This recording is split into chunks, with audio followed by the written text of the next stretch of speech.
ሀበሻ ሲተርት ጉድና ጅራት ከወደ ኋላው ነው ይላል አይደል? ጠቅላይ ሚኒስትር ቤንያሚን ኔታንያሁ ከሰሞኑ እያነሱት ባለ ሐሳብ በጣም ትኩረት ውስጥ ገብተዋል።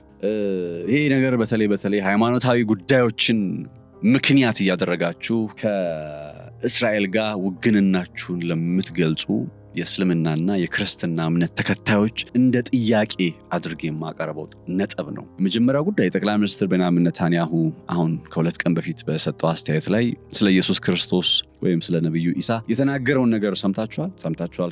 ከምር ካልሰማችሁ ስሙ። ነገር ግን ኔታንያሁ ኢየሱስ ክርስቶስ የሚባል ነገር የለም በሚል አይነት ሁኔታ ክዷል። እንግዲህ ኢየሱስ ክርስቶስ ኦብቪየስሊ ይጠበቃል። ግን ይህን ማለቱን እናንተ እንድታውቁ ስለፈለጉ 3 ሳምንት ሞልቶታል። እንግዲህ በዚህ 3 ሳምንት ውስጥ ነው አንዱ ያየነው የተረዳነው ነገር የኔታንያሁ ይህንን አቋም ያየነው የተረዳነው አሁን 3 ሳምንት።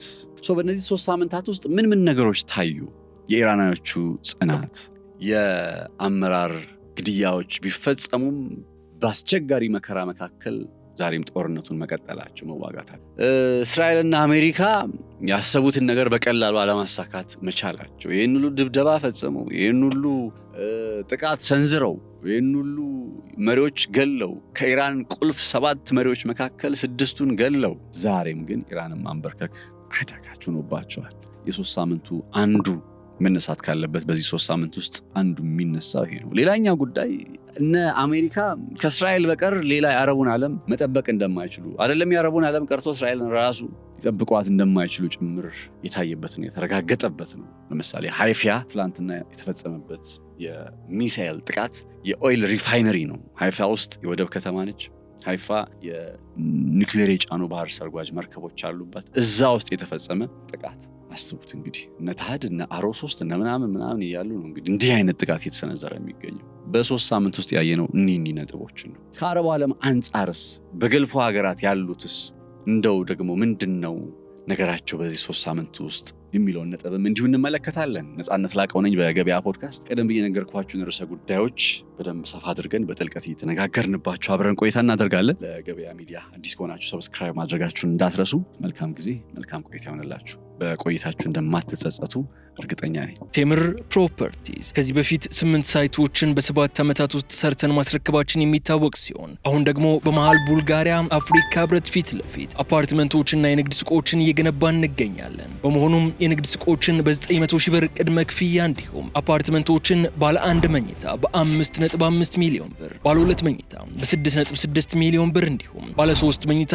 በ9.3 ሚሊዮን ብር ሙሉ ክፍያ ያገኛሉ። በተጨማሪም በሳር ቤት፣ በአባሬ፣ በፒያሳ እስከ 30 በመቶ ቅናሽ የተደረገላቸውን ቤቶች ለሽያጭ አቅርበናል። ግንባታቸው ከ80 በመቶ በላይ የተጠናቀቀላቸው ቤቶች ለምትፈልጉ ደንበኞቻችን በአያት 49ና በጋርመንት እስከ 30 በመቶ ቅናሽ አድርገን ለሽያጭ ስናቀርብሎ በታላቅ ደስታ ነው። ያስታውሱ፣ የቀሩን ቤቶች ጥቂት ስለሆኑ ፈጥነው ይደውሉ። ስልክ 0939990066 ወይም 0981674340 ይደውሉ። ቴምር ፕሮፐርቲስ። በምስራቅ አፍሪካ ቀጠናና እንዲሁም በዚህ በሆርሙዝ ሰርጥ አካባቢ ላይ ያለው ነባራዊ ሁኔታ ከጊዜ ወደ ጊዜ ወደ አዲስ ምዕራፍ ውስጥ እየተሸጋገረ ይገኛል። በትላንትናው ዕለት ለምሳሌ በእስራኤል አማካኝነት የተፈጸመ ናታንዝ እየተባለ የሚጠራውን የኒውክሌር ማብለያ መርሃ ግብር የሚከናወንበትን የኒውክሌር ፕሮግራም ያለበትን ስፍራ ያነጣጠረ ጥቃት እስራኤል ፈጽማ ነበረ። በዚህ ናታንዝ በሚባለው ስፍራ በጣም ከ1990ዎቹ መጨረሻ ጀምሮ ኢራን በጣም ከፍተኛ የሆነ የኒውክሌር ፕሮግራሞችን ስታከናውንባቸው ከቆዩ ቦታዎች ውስጥ በግንባር ቀደምነት የሚጠቀስ ነው። ይሄው የእስራኤል በናታንዝ ላይ ታዲያ ጥቃት የመፈጸሟ ጉዳይ ያው ኢራን ውስጥ እንደምታውቁት ከዚህ ቀደም ሰፋ ያለ ፕሮግራም ሰርተንበታል። ኢራን ኒውክሌር አላት ወይስ የላትም በሚለው ላይ በዝርዝር ነጥቦች እንዳነሳናቸው ኢራን በአሁኑ ሰዓት ወደ 60 ከመቶ የሚሆን 440 ኪሎ ግራም የሚጠጋ እንደ ዓለም አቀፉ የአቶሚክ ኤነርጂ ኤጀንሲ IAEA መረጃ ከሆነ ደግሞ ኦልሞስት ወደ 6 ቦምቦችን መስራት የሚያስችል አይነት አቅም አላት የሚል አይነት ጉዳይ ተነስቷል። እና ናታንዝ በሚባለው የኒውክሌር ጣቢያ የኒውክሌር መርሃ ግብር ባለበት ስፍራ ላይ የሚከናወኑ ስራዎች ትልቁ ስጋት ምንድነው?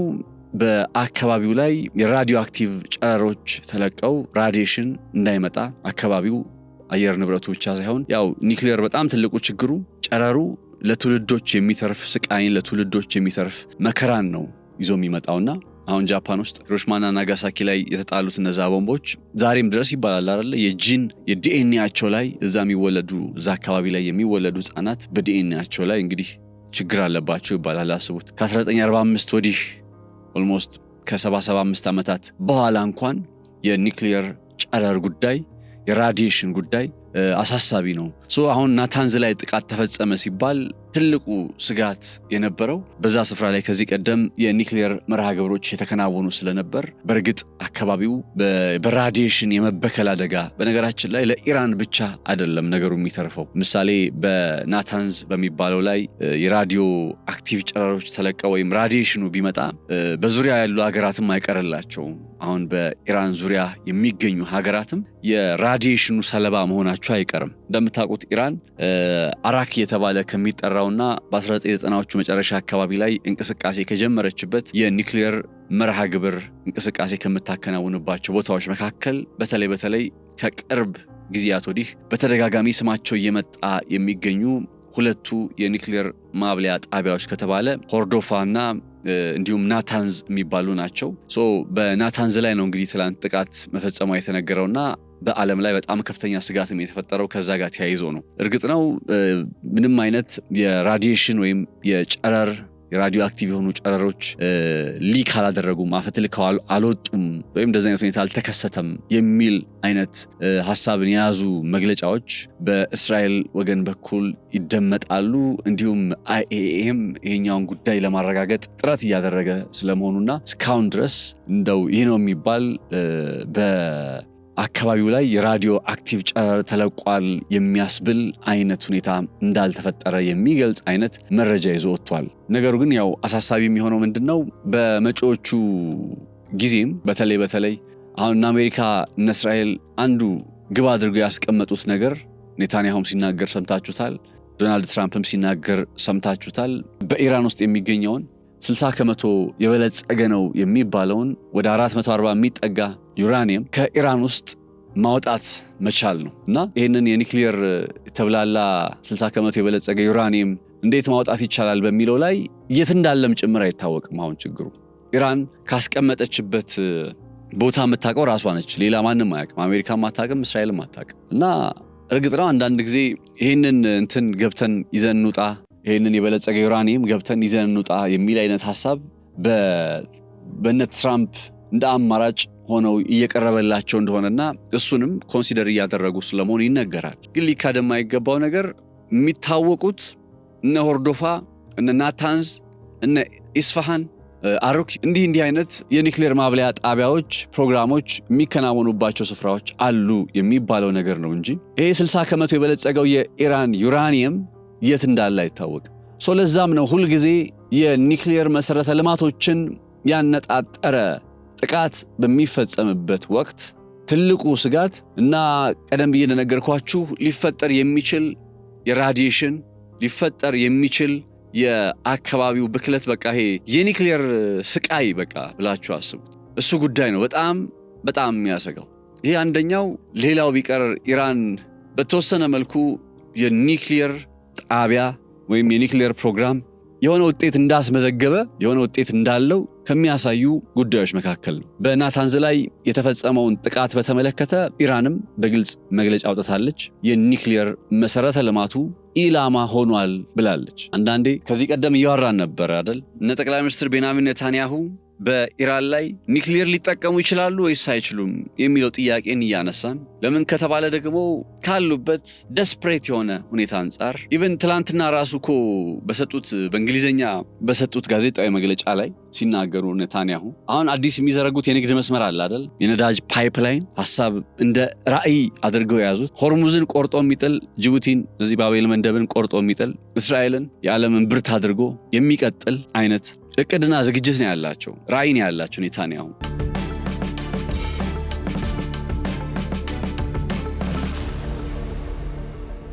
ስለዚህ ከዚህ የፓይፕላይኑ ጉዳይ ደግሞ ምንን ያስታውሳል ካላችሁ ኢራን ከ1953 እስከ 1978 በነበሩት ጊዜያት የኢራን ነዳጅ ወደ አውሮፓ ከመግባቱ በፊት በእስራኤል ተጣርቶ ይሄድ የነበረበትን ታሪክ እስራኤል ውስጥ እየተጣራ ሪፋይነሪዎቹ እስራኤል ውስጥ ሆኖ እየተጣራ ወደ አውሮፓ ይገባ የነበረበትን ታሪክ አሁን መለስ ብሎ በሚያስታውስና በተደጋጋሚ እንዳነሳ ነው ደግሞ ከዚህ ቀደም በእርግጥም የነሱ ሐሳብ ኢራንን ወደ 1960ዎቹና 50ዎቹ እንዲሁም 70ዎቹ መመለስ ነው፣ ወደ እንደዚህ አይነት ስታትስኮ ማስገባት ነው። ይሄን ለማድረግ እያከናወኑ ባለው ጥረት በኢራን ውስጥ እጅግ ከፍተኛ የሆነ የአጸፋ ምላሽ ነው የጠበቃቸው። እንደነሱ ቢሆን ኢራን ሆርሙዝ ሰርጥን ለመቆጣጠር እንኳን አቅም አልነበራት። አይደለም ዛሬ ቅዳሜ 21 ነው አይደለ? ስለዚህ 3 ሳምንቱን ደፈነ። 3 ሳምንቱ እንግዲህ በ3 ሳምንት ጊዜ ውስጥ ካየናቸው ከተመለከትናቸው ነገሮች መካከል አንዱ ይሄ ነው። የኢራን ሪዚሊየንስ ጽናታቸው በዚህ ሁሉ አስቸጋሪ ውርጅብኝ መሃል፣ በዚህ ሁሉ መዓት መሃል፣ ሁሉ የአየር ላይ ድብደባ መሃል እንደዚህ መሪዎቻቸው እንደ ቅጠል በየዕለቱ እየረገፉ ዛሬም ክብራቸውን ለማስጠበቅ እያከናወኑ ያለው ተጋድሎ የሚገርም ነው። እኔ የአያቶላ አገዛዝ ደጋፊ ሆኜ አይደለም ይሄን የምነግራችሁ፣ ግን ባለፉት 3 ሳምንታት የተመለከትነው ነገር ኢራናውያን፣ የኢራን ወታደሮች፣ የኢራን መንግስታዊ ስርዓት አገዛዝም ልትሉ ትችላላችሁ ከፈለጋችሁ፣ ብቻ እንግባባለን። ኢራን ውስጥ ያለው አካል እጅግ በጣም ጠንካራ አሜሪካ ራዳሮቿን ሳተላይቶቿን ታድ እየተባለች እያለች የምትተማመንበት የጸረ አየር ላይ ጥቃት መከላከያ ቴክኖሎጂዎቿን ከጥቅም ውጭ እስከማድረግ የጦር ጀት F-35 የጦር ጀት የዚህ F-35 የጦር ጀት ጉዳይ ባይዘወይ ትላንትና ኢራን የአሜሪካን F-35 የጦር ጀት መታ ስጥል የሚያሳይ ቪዲዮ ይፋ አድርጋለች። ባይዘወይ ቪዲዮዎች በሁለቱም ወገን ያው ፖስት እየተደረጉ ነው። እነ እስራኤልን ፖስት ያደርጋሉ። እስራኤል ትላንትና ይፋ ያደረገችው ቪዲዮ በካስፒያን ባህር በኩል በሰሜን በኩል በኢራን ሰሜን በኩል ያለ በካስፒያን ባህር በኩል የፈጸመቻቸውን ጥቃቶች የሚያሳይ አይነት ቪዲዮ ነው የለቀቀችው። ኢራን ደግሞ በምላሹ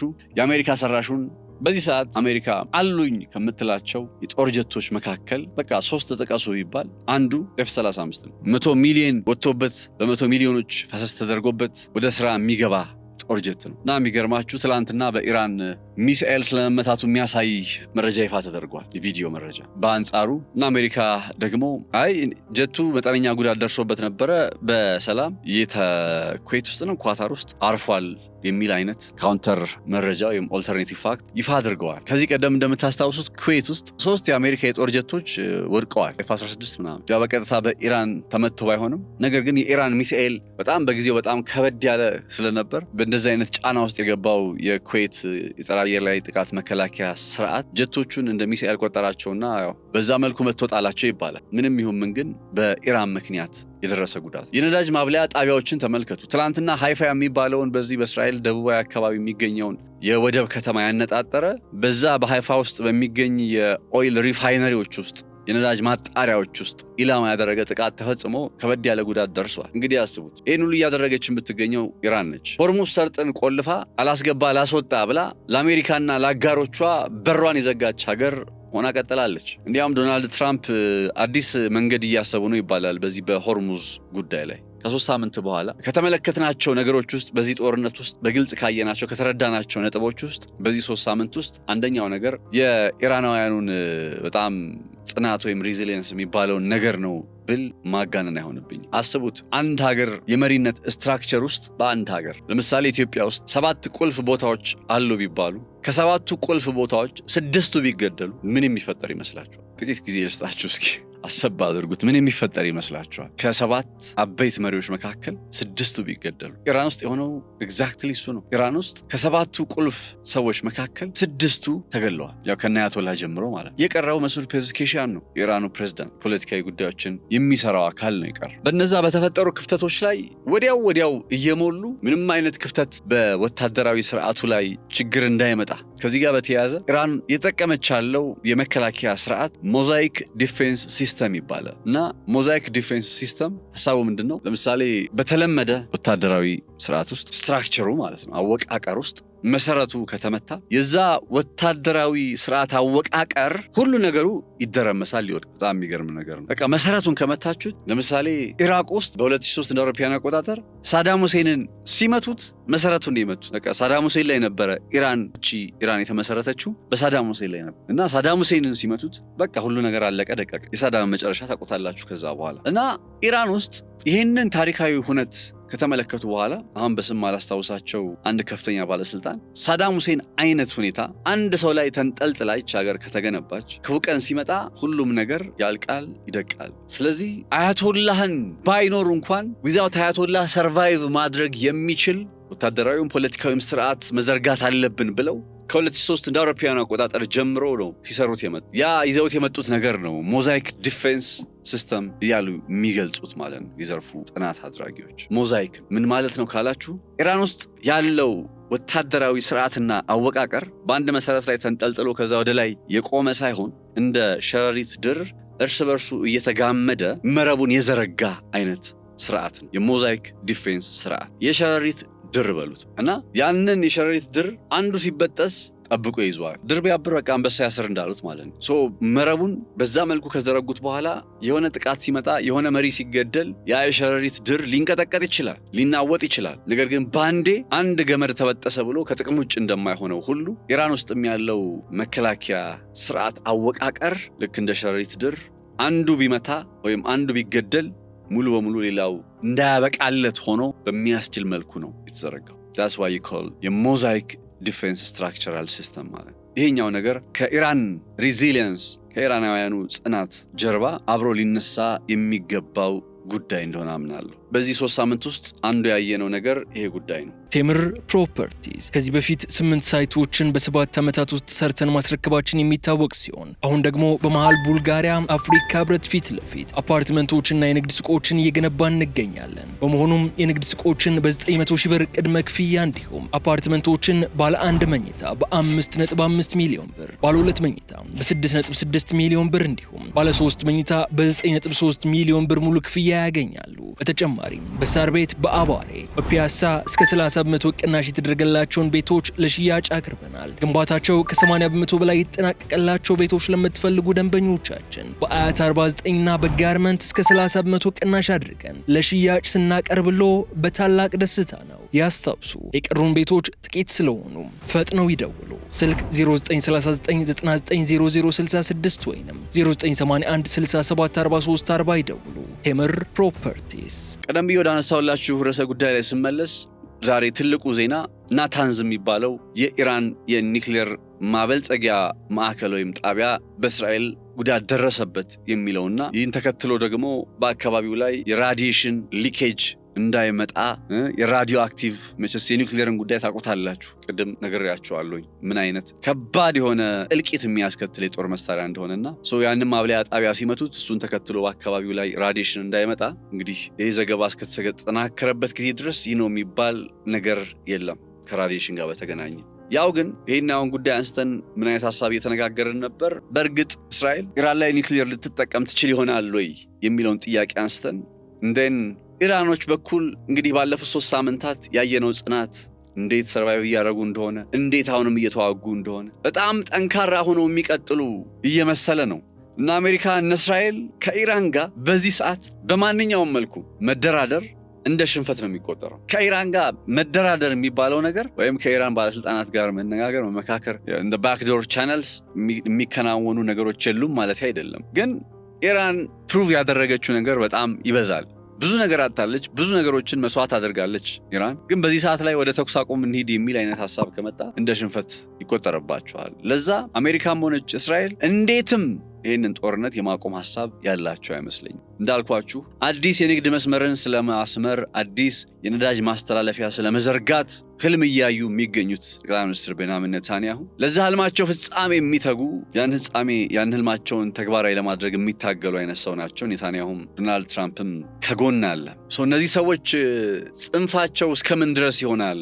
ኢራን ውስጥ እንግዲህ ያልኳችሁን አይነት ሪዚሊየንስ አለ፣ ያልኳችሁን አይነት ጽናት አለ ብያቸዋለሁ። በቃ እጅ አይሰጡም። they will never ነው የምላችሁ። they will never surrender። ኢራናውያን መቼም እጅ አይሰጡም። እስከ መጨረሻዋ ጥይታቸው ድረስ እየተዋጉ ነው የሚሞቱት፣ እስከ መጨረሻዋ። በዛ ምክንያት ደግሞ ይህን ስላችሁ በቃ አቀማተው በተስፋ መቁረጥ ስሜት ውስጥ ሆኖ አይደለም። ራይት ነው ያለው ነገር እንደዛ አይደለም። ራይት ነው ትላንትና ሙርሲያብ ካሚኒ ብቅ ብሎ እኮ አሜሪካን እናሸንፋታለን፣ አሜሪካን ሳናንበረክክ እኮ ነው ያለው። ምንም አይነት የተኩስ አቁም ስምምነትም ሆነ ንግግር የለም። አሜሪካን ሳናንበረክክ ያንበረክካሉ ወይ ሳያንበረክኩም ሌላ ሆኖ በውስጥ ያለውን ግን ማይንድ ሴትአፕ ወይም አስተሳሰባቸው ምን እንደሚመስል ስለሚገልጽ ነው የሙሽታባን ሐሳብ ለማንሳት ይወደዱ እንዲህ በሁለት ምስራቅና ምዕራብ ላይ ባሉ ጽንፎች የተራራቁ ሁለት ወገኖች መነጋገር የሚባለው ነገር ወይም የዚህ ጦርነት ፍጻሜ የሚባለው ነገር እንደ ሰማይ የራቃቸው ከመሰለ ምናልባት እነ እስራኤልና አሜሪካ ከዚህ ቀደም በነበረ ልምድ የሃይድሮጅን ቦምብን በንጹሃን ላይ የመጣል ታሪክ ነበራቸውና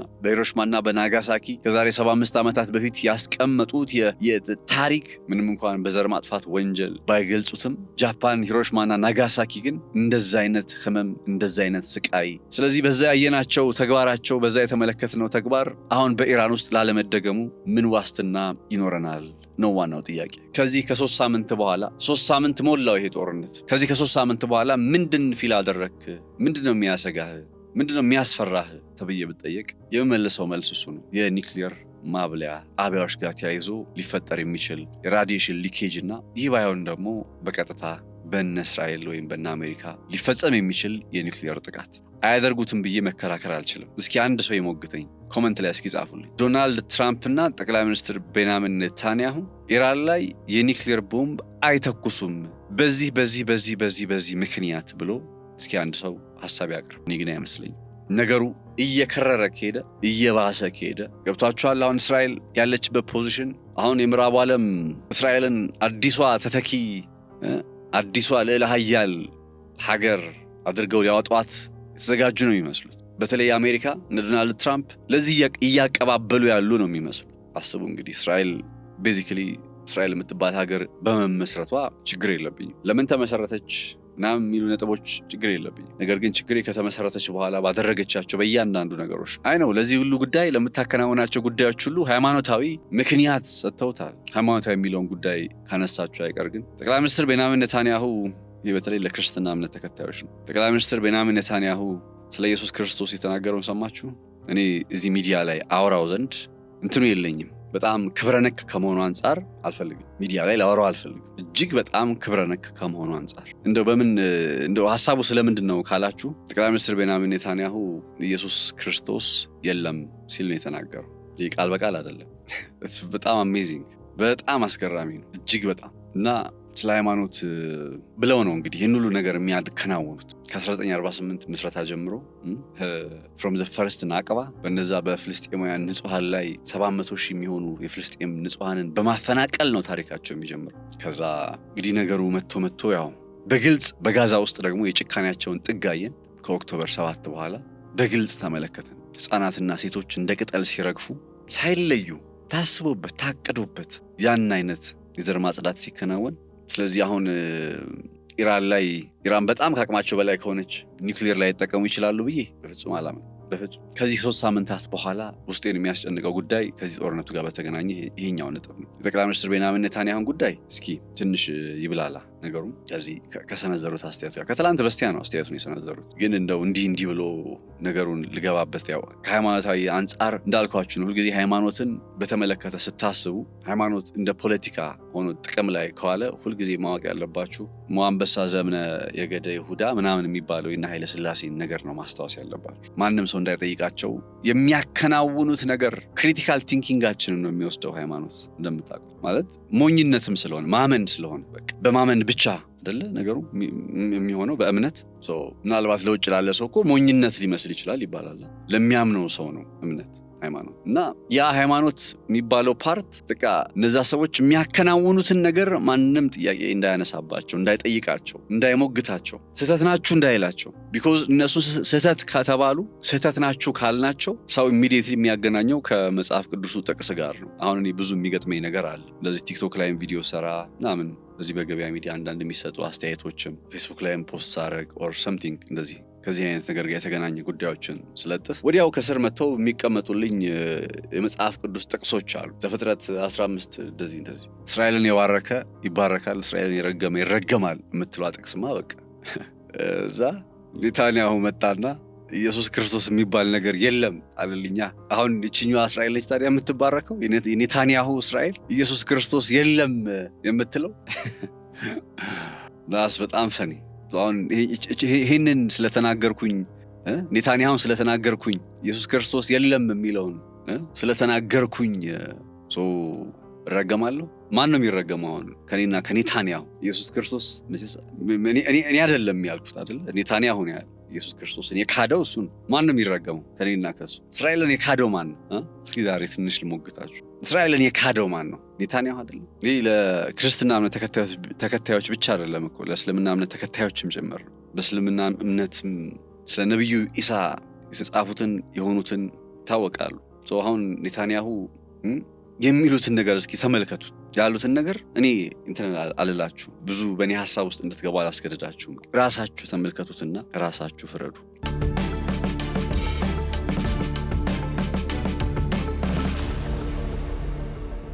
ለዚህም ነው ከመጀመሪያው ጀምሮ አንድ ብዬ ስነሳ ይህን ጉዳይ በተመለከተ ስራ ለመስራት ልክ የጋዛው ጦርነት ከተጀመረ በኋላ ይህን ስራ ለመስራት ስጀምር አንድ ብዬ ስጀምር ከዛ ሞመንት ጀምሮ መርሄ አንድና አንድ ነው። በቃ እኔ ምናምን እምነት ተከታይም ይሁን ሰው የአይሁድም እምነት ተከታይ ይሁን ፕሮቴስታንትም ይሁን የኦርቶዶክስም ይሁን የሙስሊምም ይሁን ምን ያገናኘዋል? በቃ ሰው የፈለገውን ሃይማኖት ይከተል። ጋዛ ውስጥ እየተከናወነ ያለውን ነገር ስህተት ነው ለማለት ግን የምንም ሃይማኖት ተከታይ መሆን አያስፈልግም። በቃ ሰው መሆን በቂ ነው። በዛ መርህ ነበረ። ከዛ በጣም ብዙ ሰው እንዳልኳችሁ በሃይማኖት አንተ ክርስቲያን አይደለ እንዴ? አንተ ፕሮቴስታንት አይደለ? ከዛ አሁን ሄዶ ነገሩ ከብዙ ጊዜ በኋላ ራሱ ጠቅላይ ሚኒስትር ቤንያሚን ኔታንያሁ መጣና ሐሰተኛው ክርስቶስን አስታወሰን። ይሄኛው ጉዳይ በጣም የሚገርም አይውሽ ስለ ሃይማኖት በጣም ጠለቅ ያለ ዕውቀት ኖሮኝ ብዙ ሐሳቦችን ባነሳው፣ ግን በጆሮዬ የሰማሁት እንዲህ ያየው ጠቅላይ ሚኒስትሩ ሲናገር ዩቲዩብ ላይ ታገኙታላችሁ ቪዲዮ ኢየሱስ ክርስቶስን ሲክድ የተናገረው። ጠይቁት፣ ቢያንስ ለምን ብላችሁ ጠይቁ። ዝም ብሎ እንደወረደ ብቻ ገና ሙስሊም ክርስትና ምናምን ስለተባለ ከዛ እስራኤል የሚለውን ሀገር ክርስትና ቅርብ ስለመሰለ ክርስቲያኑ የኔታንያሁ ደጋፊ፣ ሙስሊሙ የኔታንያሁ ተቃዋሚ አይደለም። በቃ ሰው ሆኑና ከሃይማኖት ውጡና እየሆነ ያለው ነገር በቃ እንደው ፈጣሪ እንኳን ደስ ይለዋል ብላችሁ ጠይቁ። ባይዘው በጦርነት ውስጥ የሚመጣ አሁን እኮ በአይሁድ እምነት ውስጥ ይሄ እየተከናወነ ያለው ጦርነት ሶስተኛው ቤተ መቅደስን ልንገነባ ነው የሚሉት አይደል? ሶስተኛው ቤተ መቅደስን ልንገነባ ነው። ከዚህ ቀደም ሰለሞን ሰርቶት ነበር፣ ባቢሎን አፈረሰው። ከዛ ሁለተኛ ላይ አንድ ሳይረስ ዘ ግሬት የሚባል ባይዘው የፐርሺያን ንጉስ ነው። የኢራን አሁን ኢራን የምንላት ማለት ነው ፐርሺያ፣ ከፐርሺያ ወደ ኢራን ስማቸውን ቀይረው ነው። እና የፐርሺያ ንጉስ ነበረ ሳይረስ ዘ ግሬት የሚባል። ሁለተኛው ቤተ መቅደስ እንዲሰራ የፈቀደልን እሱ ነበር ይላሉ። የኢራን ንጉስ ነው ሁለተኛው ቤተ መቅደስ እንዲሰራ የፈቀደላቸው። አሁን ኢራንን ላይ ያከናወነ ያለውን ጦርነት ያቺ ፐርሺያን ሁለተኛው ቤተ መቅደስ እንዲሰራ ፈቅዶልናል የሚሉትን ያቺ ፐርሺያን እያጠፏት ሶስተኛው ቤተ መቅደስ እንሰራለን ይላሉ። ያ ሲሆን ነው ኢየሱስ የሚመጣው ነው የሚሉት አይደል? በእንደዚህ አይነት ጦርነት ውስጥ ምን አይነት ኢየሱስ ነው የሚመጣው? በእንደዚህ አይነት እልቂት ውስጥ፣ በእንደዚህ አይነት ጭካኔ ውስጥ የጋዛን ብቻ ተውት ማለት የኢራንን ብቻ አይደለም፣ ከጋዛ ጀምራችሁ ከፍልስጤም ጀምራችሁ እግዚአብሔር ሲፈጠረን ወይም አላህ ሲፈጠረን ለእንደዚህ ለጦርነት ነው የፈጠረን እንዴ? እርስ በርስ እንድንጫረስ ነው የፈጠረን? እንዳልኳችሁ ነው ጠለቅ ያለ እውቀት ስለሌለ በጉዳዩ ላይ አልገባም። ግን ጥያቄ የሚሆንብኝ ነገር ነው ያነሳው። ድንገት ሐሳቦችን እንትን ብዬ ከሆነ በቀናነት አይነጽ እዚህኛው ፓርት ላይ ተሳስተሃል እንደዚህ ነው ብላችሁ አስተያየታችሁን አስቀምጡልኝ። ተሳስቼም ከሆነ ታረማለሁ፣ ምንም ችግር የለውም። ሃይማኖታዊ ጉዳይ ስለሆነም ለዚህም ነው ብዙ ጊዜ ወደ ሃይማኖት መግባትም አልፈልግም። ባይዘው አይንወይ የኔታንያሁ ጉዳይ ከጊዜ ወደ ጊዜ እጅግ አሳሳቢ እየሆነ ነው። በእነዚህ 3 ሳምንታት ውስጥ አንዱ አስፈሪ እየሆነ የመጣው ጉዳይ ይኸው የኒክሊየር ጦር መሳሪያን ሊጠቀሙ ይችላሉ የሚለው ስጋት ነው። ሌላኛው በዚህ 3 ሳምንት ውስጥ በጣም አስገራሚ የነበረው ነገር ኔታንያሁ ሞቷል አልሞተም፣ ሙጅታባ ካሚኒ ሞቷል አልሞተም፣ የአርቲፊሻል ኢንተለጀንስ ምስሎች፣ ሐሰተኛ መረጃዎች፣ ሐሰተኛ ቪዲዮዎች በኤአይ የሚቀነባበሩ ሶሻል ሚዲያ ላይ የምታዩትን ነገር ሁሉ አትመኑ። ከዚህ ቀደም ብያችኋለሁ። ሶሻል ሚዲያ ላይ በተለይ የጥቃት ቪዲዮዎች፣ የሞት ዜናዎች ምናምን የመሳሰሉትን ጉዳዮች በተመለከተ እኔ አሁን አምናት ፕሩቪንግ ስቲል ኔታንያሁ ሞቷል ብሎ የሚያምን ሰው እንዳለ አውቃለሁ። ምናልባት ይህንን ፕሮግራም ከምትከታተሉም ኔታንያሁ ሞቷል ብላችሁ ልታምኑ ትችላላችሁ። እኔ ደግሞ አልሞተም ምናምን ብዬ ማረጋገጫ አልሰጣችሁ አይደል። በቃ ጊዜ ሲፈታ ይፈተዋል ነገሩን ማለት ነው። አሁን ላይ ግን በይፋ እስራኤል ያው ጠቅላይ ሚኒስትሩ መግለጫ ይሰጡ ማይተናል ምናምን እና በይፋዊ የመገናኛ ብዙሃን ገብቷችኋል አይደል? በይፋዊ የመገናኛ ብዙሃን የሚነገሩ ዜናዎችን ለምሳሌ ሶሻል ሚዲያ ላይ እኔም ፖስት ማድረግ እችላለሁ፣ እናንተም ፖስት ማድረግ ትችላላችሁ። ከዛ ማን ይቆጣጠረናል? ልቅነቱ አለ። ጌት ኪፐር የሚባል ኤዲተር የሚባል ጋዜጠኝነት የሚያሰኘው ጌት ኪፐሮች አሉ፣ ኤዲተሮች አሉ። ያ ፓርት ተቆርጧል። ያንን ፓርት ነው የቆረጠበት ሶሻል ሚዲያው። ማንም ሰው ሐሰተኛ መረጃ የሚሆን ምንም ይሁን ምን በቃ ያልተጣራ ያልተረጋገጠ ነገር ብዙ ሼር ይደረጋል። አሁን የጥቃት ቪዲዮዎች እንደዚህ አይነት ጉዳት ደረሰ፣ እንደዚህ አይነት ድብደባ ተፈጸመ፣ ኢራን ውስጥ እንዲተከናወነ፣ እስራኤል ውስጥ እንዲተከናወነ የሚል እጅግ በጣም በርካታ ነገሮች ይወጣሉ። ምንድነው አትዩ አይደለም ግን ይሄ ነገር ምን ያክል እውነት ነው? በተለይ ለሌሎች ሼር ከማድረጋችሁ በፊት በቃ ሌሎች እንዲመለከቱት ሼር ከማድረጋችሁ በፊት መቼስ እናንተ ጋር ስክሮል በምታደርጉበት ሰዓት ላይ ሊመጣ ይችላል። ከዛ ግን እናንተ ወደ ቀጣይ ሼር ስታደርጉት ነው አይደለ በዛው ልክ ደግሞ ሐሰተኛነቱ ሊባባስና ሊሰራጭ የሚችለው። ስለዚህ በተወሰነ መልኩ ከማሰራጨታችን ሼር ከማድረጋችን በፊት ምን ያክል እውነት ነው፣ ምን ያክል ሐሰት ነው የሚሉትን ጉዳዮች የግድ ማየትና መፈተሽ ያስፈልጋል።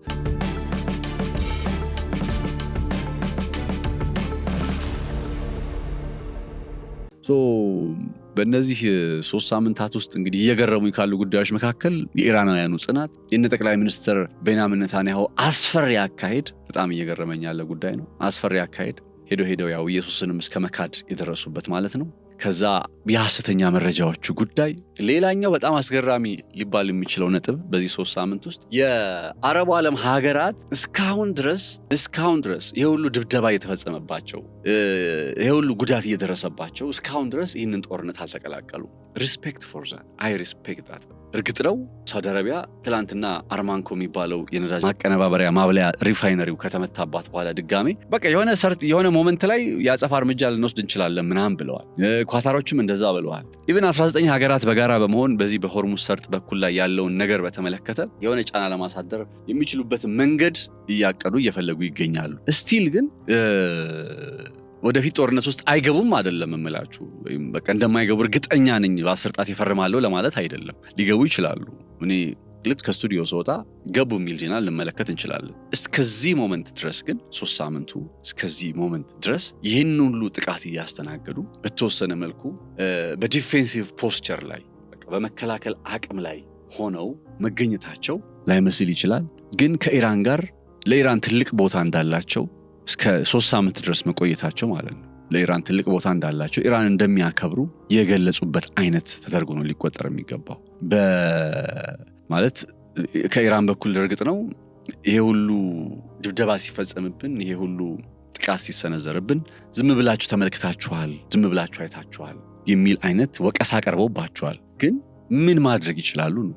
ለምሳሌ ሳውዲ አረቢያ ኦር ባህሬን ወደ አሜሪካ ልትተኩስ ነው ወይም አሜሪካ እዛ ሰፈር ያለ የጦር ሰፈሯን አውጥተሽ ሂጂ ብላ ልታባረር ነው? አይጠበቅም። አሁን ከዩናይትድ አረብ ኤምሬት አሜሪካን ትውጣ ተብሎ ይጠበቃል እንዴ? አይጠበቅም። ገብቷችኋል? እንዲያውም ልክ ጥቃት ሲፈጸምባት እኮ ድብደባ ሲፈጸምባት አሁን ታስታውሳላችሁ በጣም ኳታር ለምሳሌ ኳታር ባለፈው እስራኤል እኮ ራሷ ደብድባታለች። እስራኤል እንዴት ነው የደበደበቻት?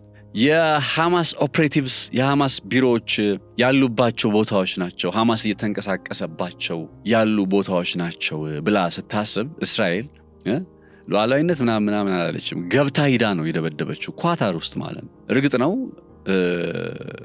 በመርህ ደረጃ የሐማስ ኦፕሬቲቮች ወይም የሐማስ ቢሮዎች ቢሆኑም እንኳን ድብደባ የተፈጸመባቸው፣ ነገር ግን የአሜሪካው ፕሬዝዳንት ዶናልድ ትራምፕ የእስራኤሉን ጠቅላይ ሚኒስትር ቤንያሚን ኔታንያሁን ነጩ ቤተ መንግስት ጠርተው ለኳታሩ ኢምር ይቅርታ እንዲጠይቅ አስገድደዋል ይባላል። ያው ይህን ዜና ሰምታችሁ ከሆነ ከወራት በፊት ይቅርታ እንዲጠይቁ አስገድደዋቸዋል ይባላል። ያው ግን ልነግራችሁ የፈለግኩት ነጥብ ምንድነው? እስራኤል ራሷ ስትደበድባቸው ነበር። ሶሪያን፣ ኢራቅን ለምሳሌ ስትደበድባት አልነበርም? አሁን በዚህ ከሐማስ ጋር በነበረው ጦርነት ኢስላሚክ ሬዚስታንስ የሚባል ከነ ሂዝቦላህ ጋር አብሮ የሚሰራ ከኢራን ጋር አብሮ የሚሰራ ቡድን አለ ተብሎ ሶሪያ ውስጥም ካታይብ ሂዝቦላህ የሚባል አደረጃጀት አለ ተብሎ ሲደበደቡ አልነበሩ? ሊባኖስ የምትባለው ሀገር አሁን ባይዘዌ ሊባኖስ ውስጥ ያለ ኪዮስ እጅግ በጣም ከባድ ነው። እጅግ በጣም አሁን ኢራን ውስጥ 2000 አይሞሉም የተገደሉ ሰዎች እንደምታውቁት። ነገር ግን ሊባኖስ ውስጥ ከተጀመረ ያው እግረኛ ጦርም ገብቷል። በጣም በአጭር ጊዜ ሳምንት ባልሞላ ጊዜ ውስጥ ከ1000 በላይ ሰዎች ተገድለዋል ሊባኖስ ውስጥ። እንዴት አይነት ከባድ የሆነ ጥቃት የተፈጸመ እንደሆነ እንግዲህ ልብ ይለዋል። ኢራን ስታደርገው ወንጀል ሆኖ እስራኤል ስታደርገው ትክክል የሚሆን የለም። እስራኤልም ሊባኖስ ገብታ ጥቃት ስትፈጽም፣ ሶሪያ ውስጥ ገብታ ስትደበድብ፣ ኢቭን ኳታር ውስጥ ገብታ ስትመታ ለምንድን ነው ከተባለች ሐማስ አለ። ለምንድነው ከተባለ ኢራን አለች እያለች ነው ምክንያት የምትሰጠው። ለኢራን ደግሞ ጠላቷ ብላ የምታስባት እስራኤል ነች፣ ጠላት የምትለው አሜሪካን ነው። እነዚህ ሀገራትን የጦር ሰፈራቸውን ያስቀመጡበትን ኢላማ ነው በዋናነት ኢላማ ያደረገችው። ከዛ የነዳጅ ማብለያ ጣቢያዎቿን ሲመቱ አሴም ታይም እሷም የነዳጅ ማብለያ ጣቢያዎችን ኢላማ ታደርጋለች። ልክ ነው እያልኩ አይደለም። እስራኤል መብታቷም ልክ አይደለም። የነዳጅ ማብለያ ጣቢያዎች መመታት የለባቸውም። ይሄ የሚሊተሪ ኢኩዊፕመንት አይደሉም፣ ወታደራዊ ነገሮች አይደሉም። እነዚህ የሰብአዊ መሰረተ ልማቶች ናቸው። ለምሳሌ ኳታር የምትባለው ሀገር ኦልሞስት 60% ጂዲፒዋ የተንጠለጠለው በነዳጅ ሽያጭ ላይ ነው። የኳታር ነዳጅ ከጥቅም ውጭ ሲሆን አሁን ትላንት እያነሳውላችሁ ነበር አይደል? ሳውዝ ፓርስ የሚባለውና ኖርዘርን ፊልድ የሚባሉት በጣም ከፍተኛ የሆነ የተፈጥሮ ጋዝ ክምችት ያለባቸው ዓለምን ለ13 ዓመታት ያክል የነዳጅ ጥያቄ መመለስ የሚችሉ አይነት ስፍራዎች ናቸው። እንግዲህ አስቡት። በሁለቱም ወገን ግን እየተመቱ ነው። እነ እስራኤል መጥተው ያኛውን ሳውዝ ፓርስ የሚባለውን ይመታሉ፣ እነ ኢራን ደግሞ በምላሹ ኖርዘርን ፊልድን ይመታሉ። እንዲህ አይነት ጥቃት እየደረሰ ዓለም ላይ እየመጣ ያለው ኪሳራ እየጨመረ ነው። ይህ ባይሆን መልካም ነበር። ይህ ባይሆን በጣም ጥሩ ነበር። በዚህ 3 ሳምንት ውስጥ ያየነው ነገር እነዚህ ሀገራት እንዲህ አይነት ጉዳት እየደረሰባቸውም ስቲል በዲፌንሲቭ ፖስቸር ላይ በመከላከል አቋም ላይ መገኘታቸው ሬስፔክት ፎር ዛት ብያለሁኝ በጣም ምክንያቱም በቂ ምክንያት አላቸው። እና አሜሪካ ጋር ተባብረው እነ እስራኤል ጋር ተባብረው እንዲያውም ጥሩ የሚያሽቃብጡበት አይነት እድል ይሆንላቸው ነበር እነዚህ ሀገር። ያንን ግን አላደረጉትም። ከዚህ በኋላ ምን ሊመጣ ይችላል የሚለው ነገር ስጋት አለኝ። በተለይ አሁን 19 የሚሆኑ ሀገራት በጋራ በመሆን በኢራን ላይ የጋራ አቋም ወደ መያዝ የመምጣታቸው ጉዳይ በቀጣይ የሆነ ሊገቡበት የሚችሉ አይነት እንቅስቃሴ ያለ ማለት ነው። ነገሩ ቀጠናዊ የመሆን እድሉ በቃ ግልጽ ሊሆን ነው ማለት ነው የሚለው ጥያቄ እንድናነሳ ያስገድዳል። ግን አትሊስት ፎር ዘ ፈርስት 3 ዊክስ እስከዛሬ ድረስ ለመጀመሪያዎቹ 3 ሳምንታት ኢንቮልቭ አለማድረጋቸው አይሳሉት ሪስፔክት ብያለሁ ለሱ። ሌላኛው የገረመኝ በዚህ 3 ሳምንት ውስጥ ይሄኛው ጉዳይ ነው። ሌላኛው ከዚህ 3 ሳምንት በኋላ የመጨረሻው ነጥብ አድርጌ የማነሳላችሁ ከዚህ ከኤነርጂው ጋር በተያያዘ አዲስ የጦር ግንባር ተከፍቷል። በቃ አሁን የነዳጅ መስመሮችን ማጋየት በቃ አጥፍቶ ማጥፋት ሆኗል ነገሩ። አጥፍቶ ማጥፋት እየሆነ ነው። በቃ አዲስ የጦር ግንባር እየተፈጠረ ነው። ይሄ የነዳጅ ክራይሲስ በቃ የሚተርፍ የለም። የተፈጥሮ ጋዝ ክራይሲስ የሚተርፍ የለም። አይ ቲንክ ኢትዮጵያ should be better ready። ሌላ አማራጭ ወደ ናይጄሪያ ማማተር፣ ናይጄሪያን መንገድ መፈለግ፣ ጎረቤት ሀገር ሱዳን፣ ሌላም የነዳጅ አቅርቦት አለ ወደሚባልባቸው ሀገራት ማማተር የተሻለ ሳይሆን አይቀርም። ምክንያቱም በዚህ ቀጠና ላይ ያው የኢትዮጵያ ዋነኛ የነዳጅ ላኪ የሚባሉ ሀገራት ወይም ኢትዮጵያ ነዳጅ የምታስገባው ከኩዌት፣ ከሳውዲ አረቢያ እና ከዩናይትድ አረብ ኤምሬት ነው። ዩናይትድ አረብ ኤምሬትም ኩዌትም ሳውዲም አሁን ጦርነት ውስጥ ነው ያሉት፣ ድብደባ ውስጥ ነው ያሉት። የማምረት አቅማቸው የተዳከመ ነው። የማጣሪያ ፕሮሰስ የማድረጊያ ሪፋይነሪዎቻቸው ከጥቅም ውጭ የሆኑ ነው። ስለዚህ ኢቭን እነሱን ራሱ ገንብቶ ወደ ሙሉ አቅም ማስገባት እስከሚቻልበት ጊዜ ድረስ ረጅም ጊዜ ይወስዳል። ዛሬ ጦርነቱ ቢቆም እንኳን የደረሰውን ጉዳት መልሶ እንዲያገግም ለማድረግ it takes time። ምን ማለት ነው? ኢትዮጵያ አማራጮቿን የግድ ማስፋት አለባት። በተለይ አንጻራዊ ሰላም ወዳለባቸው ሀገራት ማማተር እጅግ በጣም አስፈላጊ ነው። አለበለዛ የበለጠ ኢኮኖሚያዊ የበለጠ ፖለቲካዊ ጫና በሀገሪቱ ላይ ይመጣል። ከምርጫ ሰሞን ጋር ተያይዞ ደግሞ አሁን የምርጫ ጊዜ ላይ ነው የምንገኘው እና ከዚህ የምርጫ ስሜት ጋር ተያይዞ እንደዚህ አይነት የኑሮ ኢኮኖሚያዊ ጫና ሲመጣ የኢትዮጵያ የኑሮ ውድነት ምክንያት የኢራኑ ሆርሙዝ ሰርጥ መዘጋት ብቻና ብቻ ነው እያልኳቸው አይደለም። በጣም ብዙ በርካታ ኢትዮጵያ መንግስት የሚያበላሻቸውም የሚሰራቸውም ነገሮች አሉ። እንደምታውቁት ብዙ ገፊ ምክንያቶች አሉ ከኢንፍሌሽኖቹ ጋር ተያይዘው። ሌላ ርዕሰ ጉዳይ ስለሆነ አልገባበት። አሁን እያወራንበት ያለው የሆርሙዝ ሰርጥ ጉዳይና የገልፍ ሀገራት ጉዳይ ግን አንደኛው ፋክተር ነው፣ ከምክንያቶቹ መካከል አንዱ ነው። ስለዚህ ይሄ ምክንያት ፕሮብለም ችግር ሲያጋጥመው በቃ ይሄ ጦርነት እስኪያበቃ ድረስ ተብሎ እጅ አጣጥፎ የሚያስቀምጥ አይነት ጉዳይ አይደለም እና ሌላ አማራጭ ግድ ያስፈልጋል። ነገሩ በቃ አሁን የኢነርጂ ጦርነት እየሆነ ስለመጣ ከ3 ሳምንት በኋላ ምንድን ነው ስለዚህ ጦርነት መነሳት ያለበት ከተባለ አንዱ ነገሩ ሄዶ የኢነርጂ ጦርነት ሆኗል። እናንተስ እስኪ እንግዲህ በዚህ 3 ሳምንት ውስጥ ምን አስገረማችሁ? ምን አስደነቃችሁ? ሐሳባችሁን፣ አስተያየቶቻችሁን በኮሜንት መስጫ አስቀምጡልኝ። ነጻነት ላቀው ነኝ በገበያ ፖድካስት ላይ አብራችሁ ቆይታ አድርጌያለሁኝ። በቀጣይ እንዲሁ ሌሎች አዳዲስና ያልተሰሙ ነገሮችን ይዘን ወደ እናንተ ምን መጣ ይሆናል። እስከዛው መልካም ጊዜ መልካም ቆይታ ይሆንላችሁ። ቴምር ፕሮፐርቲስ ከዚህ በፊት 8 ሳይቶችን በ7 ዓመታት ውስጥ ሰርተን ማስረከባችን የሚታወቅ ሲሆን አሁን ደግሞ በመሃል ቡልጋሪያ አፍሪካ ህብረት ፊት ለፊት አፓርትመንቶችና የንግድ ሱቆችን እየገነባን እንገኛለን። በመሆኑም የንግድ ሱቆችን በ900 ሺህ ብር ቅድመ ክፍያ እንዲሁም አፓርትመንቶችን ባለ 1 መኝታ በ5.5 ሚሊዮን ብር፣ ባለ 2 መኝታ በ6.6 ሚሊዮን ብር እንዲሁም ባለ 3 መኝታ በ9.3 ሚሊዮን ብር ሙሉ ክፍያ ያገኛሉ። በተጨማሪም በሳር ቤት፣ በአባሬ፣ በፒያሳ እስከ 30 በመቶ ቅናሽ የተደረገላቸውን ቤቶች ለሽያጭ አቅርበናል። ግንባታቸው ከ80 በመቶ በላይ የተጠናቀቀላቸው ቤቶች ለምትፈልጉ ደንበኞቻችን በአያት 49 እና በጋርመንት እስከ 30 በመቶ ቅናሽ አድርገን ለሽያጭ ስናቀርብሎ በታላቅ ደስታ ነው። ያስታውሱ፣ የቀሩን ቤቶች ጥቂት ስለሆኑ ፈጥነው ይደውሉ። ስልክ 0939990066 ወይም 0981 674340 ይደውሉ። ቴምር ፕሮፐርቲስ